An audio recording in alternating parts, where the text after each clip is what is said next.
साईनाथाय नमः। साईनाथ की असीम कृपा से आज हम अध्याय 51 तक पहुंच गए और बाबा से ही प्रार्थना है कि जो भी श्री साईं सच्चित्र का अध्ययन पूरी श्रद्धा और भावना से करे उसकी हर मनोकामना पूरी हो। आइए अध्याय आरंभ करते हैं। उपसंहार। अध्याय 51 पूर्ण हो चुका है और अब अंतिम अध्याय लिखा जा रहा है। इसमें हेमांड पंत ने अपनी समालोचना की है। उसी प्रकार सूची लिखने का वचन दिया है जिस प्रकार की अन्य मराठी धार्मिक काव्य ग्रंथों में विषय की सूची अंत में लिखी जाती है। अभाग्यवश हेमांड पंत के कागज पत्रों की छानबीन करने पर भी वह सूची प्राप्त न हो सकी। तब बाबा के एक योग्य तथा धार्मिक भक्त ठाणे के अवकाश प्राप्त मामलतदार श्री बी वही देव ने उसे रचकर प्रस्तुत किया।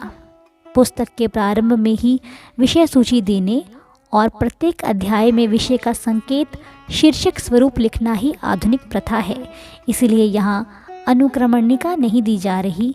अतः इस अध्याय को उपसंहार समझना ही उपयुक्त होगा। अभाग्यवश हेमांड पंत उस समय तक जीवित ना रह सके कि वे अपने लिखे हुए इस अध्याय की प्रति में संशोधन करके उसे छपने योग्य बनाते। सद्गुरु श्री साईं की महानता। हे साईं, मैं आपकी चरण वंदना कर आपसे शरण की याचना चाहता हूँ, क्योंकि आप ही इस अखिल विश्व के एकमात्र आधार हैं। यदि ऐसी ही धारणा लेकर हम उनका भजन पूजन करें तो यह निश्चित है कि हमारी समस्त इच्छाएं शीघ्र पूर्ण होंगी और हमें अपने परम लक्ष्य की प्राप्ति हो जाएगी। आज निंदित विचारों के तट पर माया मोह के झंझावत से धैर्य रूपी वृक्ष की जड़ें उखड़ गई हैं।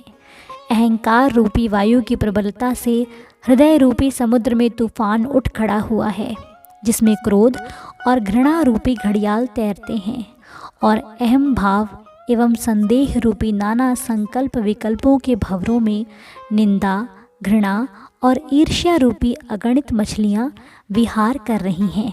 यद्यपि यह समुद्र इतना भयानक है तो भी हमारे सद्गुरु साईं महाराज उसमें अगस्त्य स्वरूप ही हैं।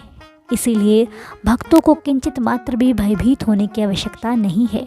हमारे सद्गुरु तो जहाज और वे हमें कुशलतापूर्वक इस भय विनाशक भव सागर से पार उतार देंगे। आइए अब हम सभी मिलकर बाबा के चरणों में प्रार्थना करते हैं। श्री सच्चिदानंद साईनाथ महाराज को साष्टांग नमस्कार करके उनके चरण पकड़कर हम सब भक्तों के कल्याणार्थ उनसे प्रार्थना करते हैं कि हे बाबा, हे साईं, हमारे मन की चंचलता और वासनाओं को दूर करो। हे प्रभु, तुम्हारे श्री चरणों के अतिरिक्त हम में किसी अन्य वस्तु की लालसा ना रहे। तुम्हारा ये चरित्र घर घर पहुँचे और इसका नित्य पठन पाठन हो, और जो भक्त इसका प्रेम पूर्वक अध्ययन करे उनके समस्त संकट दूर हों। फलश्रुति। अध्ययन का पुरस्कार। अब इस पुस्तक के अध्ययन से प्राप्त होने वाले फल के संबंध में कुछ शब्द लिखूंगा। इस ग्रंथ के पठन पाठन से मनोवांछित फल की प्राप्ति होगी। पवित्र गोदावरी नदी में स्नान कर शिरडी के समाधि मंदिर में श्री साईं बाबा की समाधि के दर्शन कर लेने के पश्चात इस ग्रंथ का पठन पाठन या श्रवण प्रारंभ करोगे तो तुम्हारी त्रिविध संकट भी दूर हो जाएंगे। समय समय पर श्री साईं बाबा की कथा वार्ता करते रहने से तुम्हें आध्यात्मिक जगत के प्रति अभिरुचि हो जाएगी, और यदि तुम इस प्रकार नियम और प्रेम पूर्वक अभ्यास करते रहे तो तुम्हारे समस्त पाप अवश्य नष्ट हो जाएंगे। यदि सचमुच ही तुम आवागमन से मुक्ति चाहते हो तो तुम्हें साईं कथाओं का नित्य पठन पाठन स्मरण और उनके चरणों में प्रगाढ़ प्रीति रखनी चाहिए। साईं कथा रूपी समुद्र का मंथन कर उसमें से प्राप्त रत्नों को दूसरों को वितरण करो, जिससे तुम्हें नित्य नूतन आनंद का अनुभव होगा और श्रोतागण अधः पतन से बच जाएंगे। यदि भक्तगण अनन्य भाव से उनकी शरण में आए तो उनका मैं नष्ट होकर बाबा से अभिन्नता प्राप्त हो जाएगी, जैसे कि नदी समुद्र में मिल जाती है। यदि तुम 3 अवस्थाओं अर्थात जागृति, स्वपन और निद्रा में से किसी एक में भी साईं चिंतन में लीन हो जाओ तो तुम्हारा सांसारिक चक्र से छुटकारा हो जाएगा।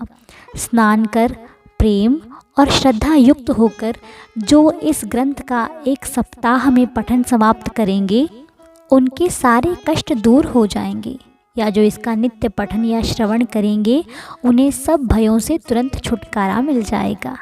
इसके अध्ययन से हर एक को अपनी श्रद्धा और भक्ति के अनुसार फल मिलेगा, परंतु इन दोनों के अभाव में किसी भी फल की प्राप्ति होना संभव नहीं है। यदि तुम इस ग्रंथ का आदरपूर्वक पठन करोगे तो श्री साईं प्रसन्न होकर तुम्हें अज्ञान और दरिद्रता के पाश से मुक्त कर ज्ञान, धन और समृद्धि प्रदान करेंगे। यदि एकाग्रचित होकर नित्य 1 अध्याय ही पढ़ोगे तो तुम्हें अपरिमित सुख की प्राप्ति होगी। इस ग्रंथ को अपने घर पर गुरु पूर्णिमा, गोकुल अष्टमी, रामनवमी, विजयदशमी और दीपावली के दिन अवश्य पढ़ना चाहिए। यदि ध्यानपूर्वक तुम केवल इसी ग्रंथ का अध्ययन करते रहोगे तो तुम्हें सुख और संतोष प्राप्त होगा और सदैव श्री साईं चरणों में स्मरण बना रहेगा। इस प्रकार तुम भव सागर को भी सहज ही पार कर जाओगे। इसके अध्ययन से रोगियों को स्वास्थ्य, निर्धनों को धन, दुखित और पीड़ितों को शांति मिलेगी तथा मन के समस्त विकार दूर हो मानसिक शांति प्राप्त होगी। मेरे प्रिय भक्त और श्रोतागण, आपको प्रणाम करते हुए मेरा आपसे एक विशेष निवेदन है कि जिनकी कथा आपने इतने दिनों और महीनों से सुनी है उनके कलिमहारी और मनोहर चरणों को कभी विस्मृत न होने देना। जिस उत्साह, श्रद्धा और लगन के साथ आप इन कथाओं का पठन या श्रवण करोगे, श्री साईं बाबा वैसे ही सेवा करने की बुद्धि आपको प्रदान करेंगे। लेखक और पाठक इस कार्य में परस्पर सहयोग देकर सुखी होएं। प्रसाद याचना। अंत में हम इस पुस्तक को समाप्त करते हुए सर्वशक्तिमान परमात्मा से निम्नलिखित प्रार्थना का प्रसाद याचना करते हैं। हे ईश्वर, पाठकों और भक्तों को श्री साईं चरणों में पूर्ण अनन्य भक्ति दो। श्री साईं का मनोहर स्वरूप ही उनकी आंखों में सदा बसा रहे और वे समस्त प्राणियों में देवाधिदेव श्री साईं भगवान का ही दर्शन करें। एवमस्तु। श्री सद्गुरु साईनाथार्पणमस्तु। शुभम भवतु। सप्ताह पारायण सप्तम विश्राम। ओम श्री साईं यशकाय शिरडीवासिने नमः। अध्याय संपूर्ण होने के बाद आइए अब हम बाबा की आरती करें। आरती साईं बाबा सुखदातार जीवा, चरणार जतली ध्यावा दासा विसावा, भक्ता विसावा। आरती साईं बाबा जाळुनी आनंग, स्वस्वरूपी राहे दंग। मोमोक्ष जनादावी निज डोळा श्रीरंग, डोळा श्रीरंग। आरती साईं बाबा जयामनी जैसा भाव, दया तैसा अनुभव। दाविसी दया घना, ऐसी तुझी ही माव, तुझी ही माव। आरती साईं बाबा तुमचे नाम ध्याता, हरि संस्कृती व्यथा।